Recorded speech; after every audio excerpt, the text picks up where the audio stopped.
오늘 말씀의 제목이 참빛으로 오신 예수님이라는 제목입니다.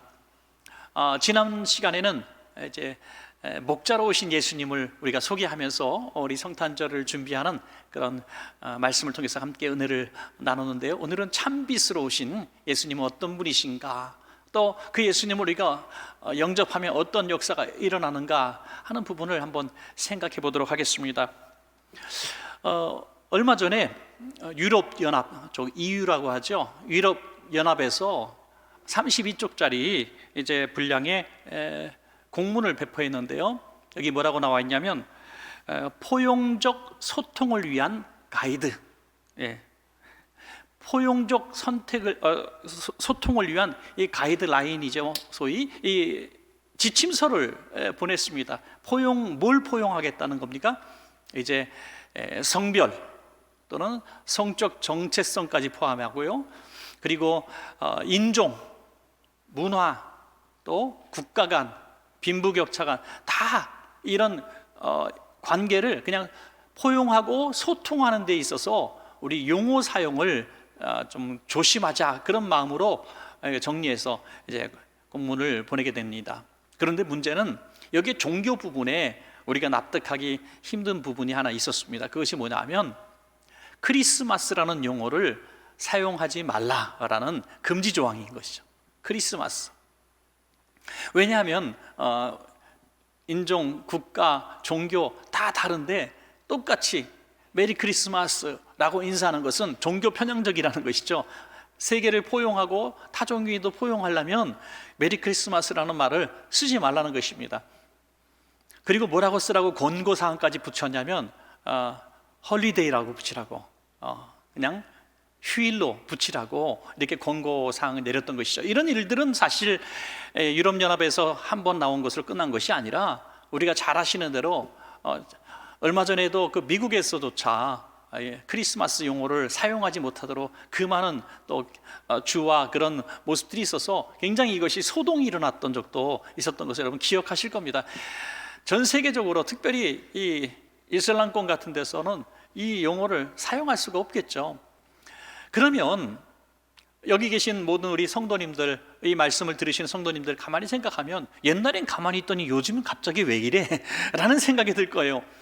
아주 오래전에 어린 시절에 크리스마스라는 말에 대해서 이것은 포용하기 위해서, 타 종교를 안아주기 위해서 이런 말을 쓰면 안 된다라고 얘기하는 사람을 들어본 적이 없거든요. 믿거나 믿지 않거나 심지어 불교 국가에 관광을 가도 크리스마스를 우리나라보다도 성대하게 치르는 이런 모습들을 얼마든지 봤기 때문입니다. 그런데 언제부턴가 갑자기 크리스마스를 쓰지 말자, 가만히 생각하니까 우리에게 깨달음을 주는 것 같습니다.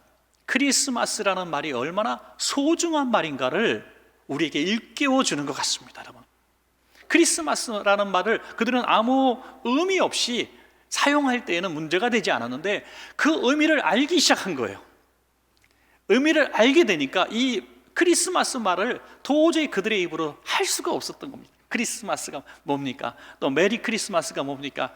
크리스마스는 그리스도와 미사, 다시 말해서 그리스도를 예배한다라는 뜻을 가지고 있습니다. 그래서 메리 크리스마스, 내가 예수님을 경배합니다, 이것이 나에게 참 기쁩니다, 그런 뜻이니 타종교인과 안 믿는 사람들이 그 의미를 알게 되는 순간 감히 크리스마스 말을 쓰고 싶지 않았던 것 같습니다. 여러분, 그래서 우리는 이런 생각을 해야 됩니다. 우리가 그 의미를 아는 사람들인데 우린 그럴수록 더 크리스마스를 크리스마스답게 보내야 된다는 거죠. 세상 사람들은 크리스마스라는 말을 알게 되는 순간 트리도 만들지 말라, 트리 위에 십자가도 걸지 말라, 메리 크리스마스 사용도 하지 말라 하는 것을 보면서 우리는 다 이 정체성, 이유를 알았기 때문에 마음껏 정말 주님께 경배하는 날, 이제 한 주간 더 남았는데요, 이번 한 주간 아기 예수님으로 오신 예수님을 우리가 경배하는, 예배하는, 거기에 집중할 수 있는 한 주간 될 때에 세상과 정말 구별된 우리 성탄절이 될 줄로 믿습니다. 자, 참빛으로 오신 예수님을 우리가 마음속에 영접하게 되면, 그리고 진심으로 예배하게 되면 어떤 일이 벌어지는가? 여러분, 우리 가운데에 이런 일들이 벌어지고 있는 분들은 참 감사하고요, 혹시 나는 참빛으로 오신 예수님을 영접하지 않은 그런 삶의 모습은 아닌가라고 한번 또 돌아볼 수 있는 날 되었으면 좋겠습니다. 첫 번째로, 어두움이 사라집니다. 어둠이 사라져요. 너무나 쉬운 이야기일지도 모르겠습니다. 이런 빛이 들어오면 어둠이 떠나가는 것은 아주 당연한 상식 아닙니까? 어느 나라든지 어느 지역이든지 뒷골목은 늘 범죄 현장이죠. 뒷골목이 화나더라, 이런 말씀 들어본 적 있습니까? 뒷골목이 왜 뒷골목입니까? 그늘진 곳이라는 얘기죠. 어두운 곳입니다. 항상 범죄는 밤에 많이 일어나고 어두운 곳에서 많이 일어납니다. 만약에 맑은 대낮에 시내 한복판에서 범죄가 벌어지면 해의 토픽감이죠. 그런데 하룻밤 자고 나면 밤새 경찰서에 상주하고 있는 이 기자들이 기사를 쏟아내기 시작합니다. 밤사이에 얼마나 많은 사건, 사고와 또 범죄들이 일어나는지 알 수가 없습니다. 왜? 죄는 어두운 곳을 좋아하기 때문이죠. 아담 때부터 지금까지 항상 죄는 이 빛과 반대되는 방향에서 일어난다고 하는 것입니다. 여러분, 우리 살아가면서 우리 심령 속에 어둠이 혹시 있는 분들이 있습니까? 우리 삶 가운데 자꾸 이 죄악에 머물고 싶은 그런 삶의 모습들이 우리 가운데 혹시라도 있습니까? 우리가 이겨서 싸워서 이길 수가 없습니다, 여러분. 저는 단언할 수가 있습니다. 우리가 우리 자신을 이길 수 없음을 저는 단언할 수 있습니다. 여러분, 죄와 싸워서 이길 수도 없고, 과거에 지은 죄와도 싸워서 이길 수가 없고, 앞으로도 죄에서 우리는 승리할 수 없습니다.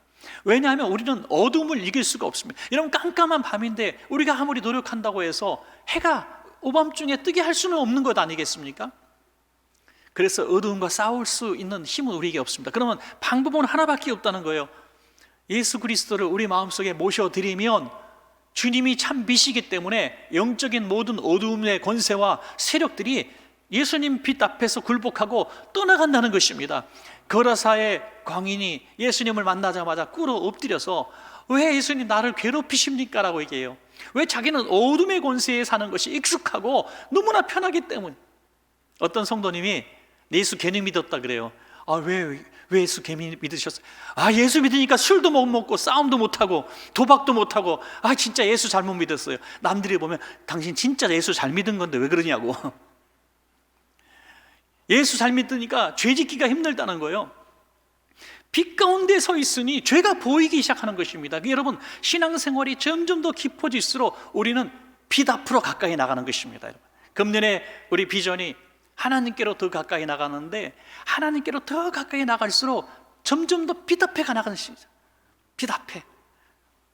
자꾸 연세가 드시면 시력이 나빠지잖아요. 시력이 나빠지니까 참 전에는 정말 눈 감고는 못 꼈겠지만 반눈만 뜨고도 낄 수 있는 실 같은 거, 실 바늘 귀에 넣는 거, 이런 것도 너무 못해갖고 누구 불러서 끼게 만들고 신문도 잘 읽을 수가 없고. 여러분, 참 그럴 때 서글프지 않습니까? 자꾸 눈이 어두워지면은 왜 우리가 힘듭니까? 마치 어두움 가운데 있는 것 같은, 깜깜한 삶을 사는 것 같은 이런 어려움이 있기 때문에 자꾸 넘어지고 잘못 실수하게 되고 그렇다고 하는 것입니다. 영적인 것도 마찬가지입니다. 하나님께로 점점 더 가까이 가면 점점 더 밝은 영성의 생활을 할 수 있고, 점점 어두운 데 가서 생활하면 죄가 보이지 않는 것입니다. 그래서 사도 바울은 주님과 더 가까이 갈수록 영이 더 깊어지고 성숙할수록 자기의 죄악상을 더 깊이 있게 고백했던 모습을 보게 되는 것입니다. 여러분, 2000년 전 팔레스타인 땅도 그렇게 영적인 암흑기였다는 거예요. 또 육신적인 암흑기였다는 것입니다. 나라는 망하고 식민지 사회에 있었습니다. 왕은 백성들을 생각하지 않고 권력 유지를 위해서 백성들을 잔인하게 대했습니다. 종교 지도자들은 재물과 권력 맛을 봐가지고 비리를 일삼아서 예수님께서 오셔서 그 상을 뒤집어 엎으시면서 강도의 소굴이라고 외치셨습니다. 백성들은 너무나 배고팠습니다. 정말 암흑기죠, 암흑기. 그런 암흑기에 예수님이 오셨는데 예수님을 어떻게 표현하는가? 요한복음 오늘 1장 9절에 보니까 예수님을 참빛으로 표현했습니다. 참빛, 그 세상에 와서 각 사람에게 비추는 빛이 있었나니 그랬습니다. 여러분, 여기 특별히 이 부분을 주목해 보십시오. 빛은 한번 뜨면은 모든 사람에게 비치는 것으로 생각하지 않습니까? 우리 해가 뜨면은 오늘 예배 끝나고 나가시면 나한테만 그늘이 있어 하는 분이 있습니까? 전부 동일하게 해를 받습니다. 그런데 예수님의 빛은 거절할 수가 있다는 거예요. 그래서 각 사람이라고 했습니다. 공동체에게 내리는 빛이 아니라 각 심령과 각 사람에게 개인적으로 임하시는 빛인 것을 말씀하고 있습니다. 여러분, 마가다락방에서 오순절 마가다락방에서 성령님이 임하실 때도 똑같은 표현을 하고 있어요. 성령님이 각 사람 위에 임하여 있더니, 한 사람 한 사람에게 참빛이신 예수님 성령께서 인격적으로 만나신다는 것입니다.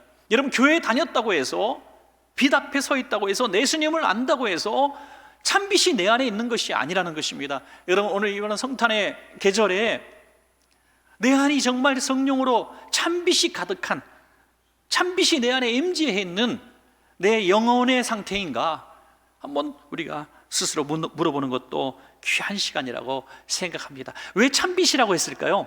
참빛의 반대말이 뭐예요? 거짓빛, 가짜빛이 있기 때문에 참빛이라고 말씀하고 있습니다. 진짜 빛이란 얘기죠.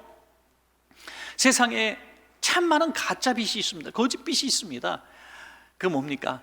내가 물질만 얻을 수 있으면, 내가 부자만 되면 참 난 행복하고 밝은 인생을 살 수 있을 거야. 해처럼 행복할 거야.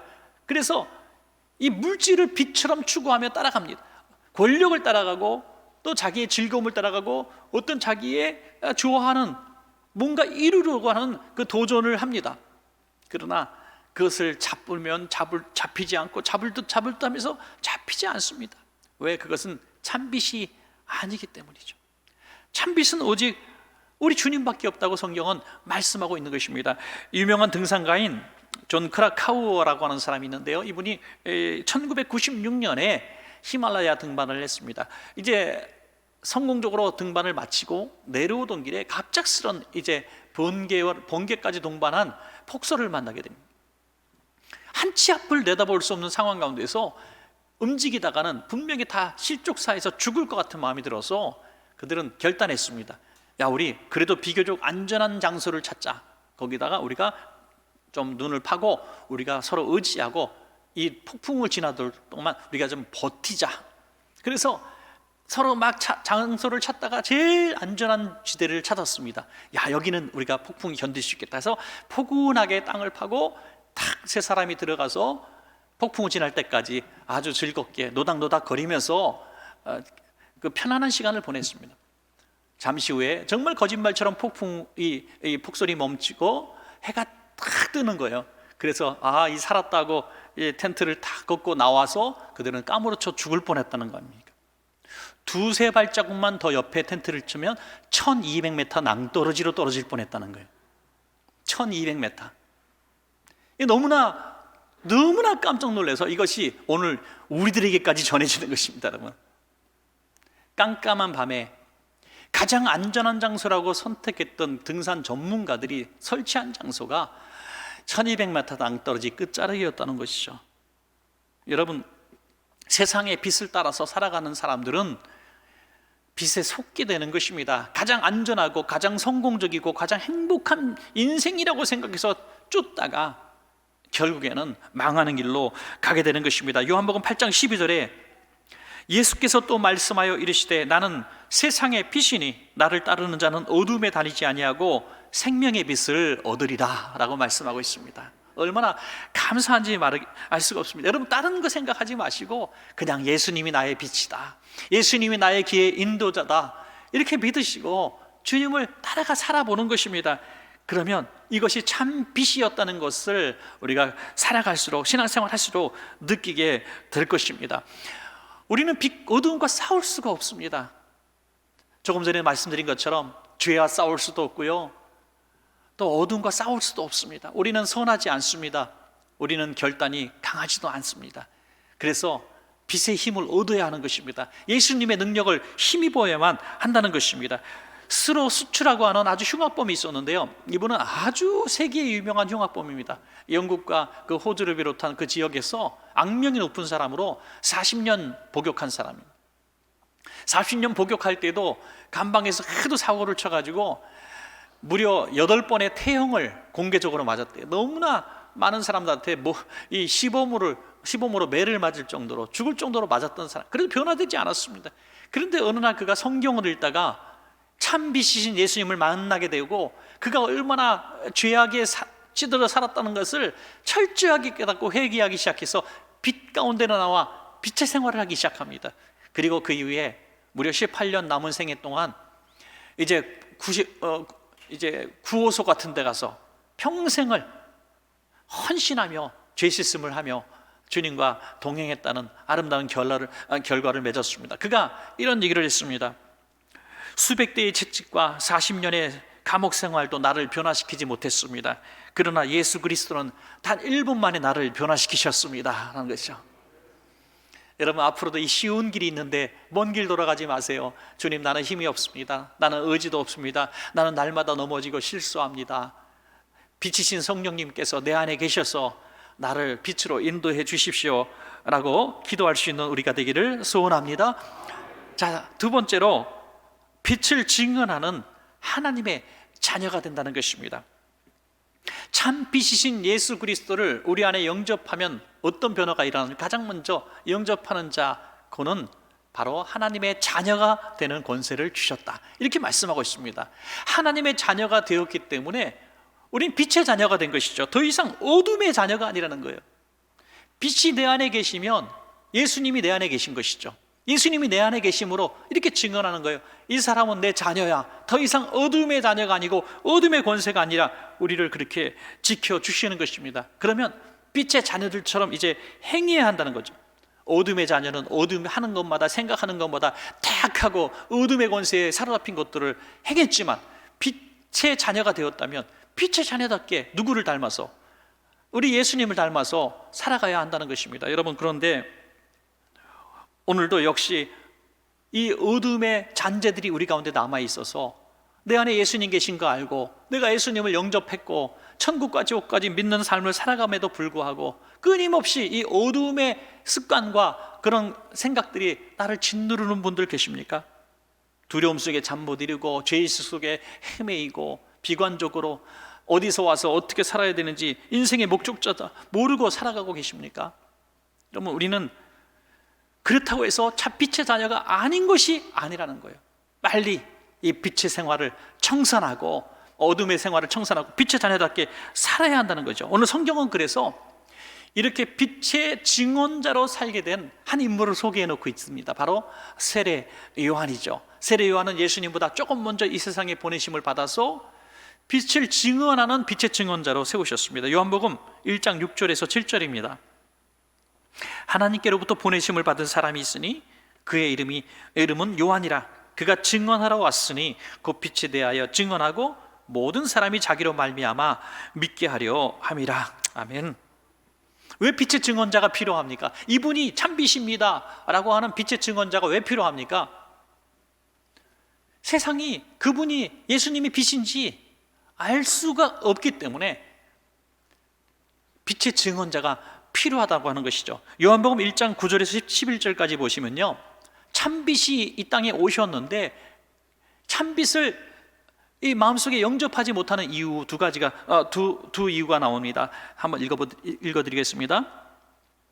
참빛 곧 세상에 와서 각 사람에게 비추는 빛이 있었나니 그가 세상에 계셨으며 세상은 그로 말미암아 지은 바 되었으되 세상이 그를 알지 못하였고 자기 땅에 오매 자기 백성이 영접하지 아니하였으나 라고 했습니다. 참빛 세상에 오셨을 때에 각 사람에게 빛을 다 비치시면서 나는 빛이다 라고 존재감을 내셨는데, 그 빛을 영접하지 않는 첫 번째 이유는 세상이 그를 알지 못하였고 빛인지 깨닫지 못했다는 거예요. 이건 불신자를 말하고 있어요. 지금도 2000년 지났습니다. 계속해서 많은 성도님들이, 또 많은 교회들이, 많은 방송들이 얘기합니다. 예수님이 우리를 위해서 이 땅에 오신 구원자라고요, 빛이라고요, 예수 믿으면 구원받는다고요. 계속 2000년 동안 외쳐왔습니다. 그럼에도 불구하고 그를 모른다는 거예요. 왜 모른다?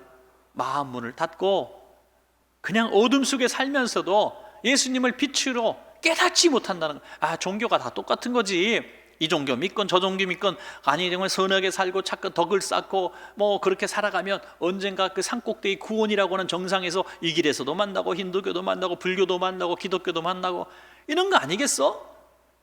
이렇게 생각을 하는 사람들이 너무나 많기 때문에 주님, 참비신 주님을 알지 못하고 깨닫지 못하기 때문에 거절하는 것입니다. 그러나 더 슬픈 일은 뭡니까?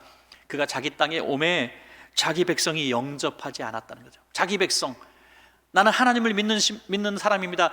종교 지도자들, 바리새인들, 제사장들조차 예수님을 거절하고 예수님을 영접하지 않고 예수님을 십자가에 못 박아 죽였다는 것입니다. 여러분, 오늘 교회 안에 있는 어떤 두려운 질문이 되겠습니다. 우리 믿는다고 하면서, 신앙생활 한다고 하면서, 예수님이 누구신지 안다고 하면서, 예수님이 참비시라는 것도 인정하면서 영접하지 않는 사람이 있다는 사실입니다, 여러분. 왜? 영접했다면 분명히 삶의 증거들이 나타나는데, 하나님의 자녀라는 확증이 드는데, 그 확증을 갖지 못했다는 것은, 내가 하나님의 자녀라고 하는 확증, 나는 죽으면 천국 간다는 이 확신이 내게 없다는 것은 예수님을 내 마음속에 진심으로 구원자로 영접하지 않은 까닭이라는 거예요. 수많은 그리스도인이 교회 다녔던 사람들이 시험을 만나고 환난을 만나고 염려를 만나고 불의의 어떤 어려움들을 만났을 때마다 신앙의 회의에 빠지고 또 죄악에 다시 반복적으로 습관적으로 죄악에 물들기도 하고 죄를 떨쳐보지 못하는 것은 바로 내 안에 예수 생명이 없기 때문이 아닌가 하는 생각을 하게 되는 것입니다. 그래서 우리는 이 세례 요한과 같은 빛의 안내자가 되어야만 하는 것입니다. 예수님을 소개하는 방법은 성경에 두 가지로 나와 있지 않습니까? 하나는 별인 별빛입니다. 별빛이 뭡니까? 저기 계신 분이 예수님입니다 라고 예수님을 소개하는 거예요. 우리 교회로 전도하기도 하고 복음지를 주는 것이죠. 성경을 소개하는 것입니다. 또한 세례 요한과 같은 인도자입니다. 증언자, 간증이에요. 내가 전에는 어두움이었는데 내가 예수님을 믿고 이렇게 밝은 인생이 되었습니다. 나는 과거에 범죄자였고 가혹한 사람이었고 우리 자녀들이나 아내에게 폭력을 쓰던 사람인데 내가 이렇게 예수 안에서 내가 이렇게 변화되었습니다. 전에 나는 삶이 너무나 끔찍해서 삶의 의미도 모르고 목적도 모르고 방탕하며 살다가 끝자락 모르는 정말 망가지는 인생을 살던 사람인데 내가 예수님 만나서 내가 인생은 어디서 와서 어떻게 살고 어떻게 추구해야 한다는 것도 알게 되었으니 난 정말 행복한 사람이다. 간증하는 거예요. 여러분, 어떨 때는요, 제가 설교 시간에 이 설교 저와 목사가 막 30분 설교하는 것보다 여러분들 잘 만한 분들이 여기 와서 한 2, 3분 간증하는 게 더 은혜가 될 때가 있는 것 같습니다. 솔직히 목사가 예수님은 참비십니다 라고 얘기하면 목사니까 그렇지 뭐 이렇게 생각하는 분이 있는 것 같아요. 예. 그런데 우리가 잘 알고 지내는 우리 성도님이나 이웃이 정말 예수님 살아계셔요, 예수님 날 만나주셨어요, 예수님 내 인생을 이렇게 변화시켜 주셨어요 라고 간증할 때에 이게 바로 세례 요한과 같은 빛의 증언자의 삶이라고 하는 것입니다. 여러분, 이런 아름다운 삶이 우리 성도님들에게 있어서 정말 모든 사람들을 이 빛의 자녀로 삼아가는 빛의 자녀들이 다 되시기를 주의 이름으로 축복합니다. 자, 마지막 세 번째로 빛을 영접하면 하나님의 영광이 나타납니다. 여러분, 하나님의 영광이 빛의 역할은 하나님의 영광을 드러내는 것입니다. 여러분, 그리스도인이 살아가는 이유와 목적이 뭡니까? 바로 하나님의 영광이라고 말씀하고 있습니다. 만약에 생일잔치에 초대받았는데 생일을 맞은 분이 그 자리에 없다고 합시다. 초청장 받고 갔는데 생일잔치 갔어요. 선물도 준비해서 딱 갔어요. 많은 분들이 모였습니다. 그런데 주인공이 없어요. 어디 갔냐 그랬더니 바쁜 일이 있어서 부산 내려갔대요. 그것처럼 허무면 황당한 일이 어디 있습니까, 여러분? 불러놓고 없다면. 그런데 이 시대에 수많은 교회와 성도들이 예수님 안 계신 크리스마스를 당연하게 보내고 있다는 거죠. 예수님 없으면 어때? 우리끼리 파티하자. 우리끼리 즐기자. 메리 크리스마스 하면서 잔을 들고 자기의 즐거운 시간을 보내는 거, 거기에 어떻게 하나님의 영광이 나타나겠는가 하는 거죠. 하나님의 영광이 나타나기를 원한다면 우리의 심령 속에, 여러분의 개인의 삶 속에 또 우리 원천교회 안에 하나님의 영광이 드러나기를 원한다면 우리 안에 참빛이신 예수님이 계셔야 될 줄로 믿으시기 바랍니다. 여러분, 동방에서 별을 연구하던 박사들이 왕의 탄생별을 보고 쫓아간 곳이 어디라고 했습니까? 지난 시간에 왕궁이라고 말씀을 드렸습니다. 왕의 탄생별은 대단한 영광이죠. 왕을 만난다는 것은 영광입니다. 우리가 높은 사람을 만날 때 뭐래? 만나 뵈서 정말 영광입니다. 만나 뵈서 참 영광입니다. 영광이 그 사람을 높이는 겁니다. 당신을 만나기에 너무 두렵습니다. 당신은 존귀한 분이에요. 그런 뜻이거든요. 그러니까 동방 박사들이 왕을 만나러 가는 마당에 그 영광의 장소를 어디로 상식적으로 생각했겠어요? 바로 왕궁입니다. 그런데 왕궁에서 하나님의 영광을 보지 못했습니다. 왜? 예수님이 안 계셨어요. 그래서 그들은 금방 자리를 비우고 나와서 어디로 쫓아갑니까? 왕궁과 전혀 반대되는 베들레헴 초라한 마국간에 계신 예수님을 만나서 거기서 경배할 때에 그 마국간에서 하나님의 영광이 드러나게 된 것입니다. 여러분, 오늘도 마찬가지라고 하는 것이죠. 수많은 사람들이 교회를 왜 옵니까? 우리 성도님들 교회에 왜 오셨습니까? 나의 구원자, 나를 치료하시는 분, 나를 만나주시는 분, 천국과 지옥을 이제 심판하실 수 있는 분, 내 손 잡아줄 수 있는 그분, 예수님을 내가 만나기 위해서 우리 여러분들 교회로 오시고 예배하는 줄로 믿습니다. 여러분, 그런데 예배당 와서 빈 정말 이 구유가 되고 예수님이 계시지 않고 오늘 예수님 안 계시는 왕궁과 같은 교회면 무슨 소용이 있냐 이거죠. 교회를 아무리 화려하게 지어놓고 편리한 시설 만들어 놓고 웅장한 어떤 크리스마스 행사를 한들 예수님 안 계신 크리스마스가 무슨 의미가 있고 여기 무슨 하나님의 영광이 드러나겠는가 하는 것이죠. 우리는 그 개념을 한번 깊이 생각해 볼 필요가 있습니다. 그렇다면 우리는 또 극단적인 생각을 할 필요는 없는 것 같아요. 그러면 교회 뭐 웅장하게 지을 필요도 없고 또 뭐 화려한 행사할 필요 없고 열심히 우리가 뭐 이렇게 뭐 준비할 필요 뭐 있어. 그냥 예수님은 마국간에 계시니 초라한 곳, 낮은 곳으로 우리가 가야 돼. 이런 생각은 특별히 또 오해의 소지가 있습니다. 빈들이든 베들레헴 마국간이든 부잣집이든 심지어 왕궁이든 장소는 의미 없습니다. 장소는 아무 상관이 없습니다. 여러분, 내가 몸이 아프거나 건강하거나 공부를 많이 했거나 공부를 못했거나 부자가 됐거나 가난한 인생을 살거나 존귀한 인생을 살거나 멸시받는 인생을 살거나 상관없습니다. 예수님이 우리 안에 계시고 우리와 함께 하시면 우리는 하나님의 영광이 되는 인생을 살 수가 있는 것입니다. 하나님의 영광은 어디서 드러나는가? 내게서 있는 것이 아니라 내 안에 예수님이 계시는가? 그것으로 드러난다고 하는 거죠. 우리 교회는 어떤 교회가 될까요? 10년 후, 20년 후 어떤 교회가 될까요? 더 훌륭한 교회, 더 커진 교회, 더 많은 성도가 모인 교회가 될 수도 있고요. 우리는 아무도 예측할 수 없습니다. 20년, 30년 후에 교회가 큰 시련을 만날지도 우리는 아무도 알 수가 없습니다. 눈에 보여지는 규모나 또 영향력이나 이런 것들에 우리는 관심 갖지 맙시다. 우리가 관심 갖고 소원해야 될 것은 하나님, 우리 원천교회를 떠나지 마십시오. 우리 원천교회 안에 성도 안에 하나님의 영광이 항상 드러나기를 소원하는 우리가 되어야 될 줄로 믿습니다. 여러분, 그것이 진짜 교회고 최고의 교회고 행복한 성도들입니다. 요한복음 1장 14절에 말씀이 육신이 되어 우리 가운데 거하심에 우리가 그의 영광을 보니 아버지의 독생자의 영광이요 은혜와 진리가 충만하더라 하는 것이죠.